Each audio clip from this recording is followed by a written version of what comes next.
Percorrendo Strada Nuova in zona Santa Fosca, vicino alla più moderna farmacia, troviamo l'antica spezieria all'Ercole d'Oro. È davvero particolare perché questa conserva ancora il mobilio originale in stile barocco e tutti i vasi di preparazione. Questa spezieria era punto di ritrovo per ecclesiastici e intellettuali che qui intrattenevano delle interessanti conversazioni culturali.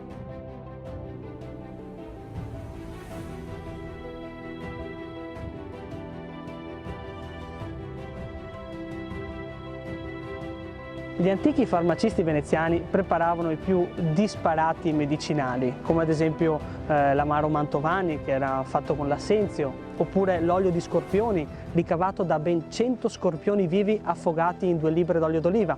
Ma la spezieria all'Ercole d'Oro aveva un prodotto particolare, delle pillole, le pillole purgative di Santa Fosca o del Piovan, cioè del parroco. Perché? Perché si pensa che questo rimedio fosse stato inventato proprio da un prete che viveva in questa zona.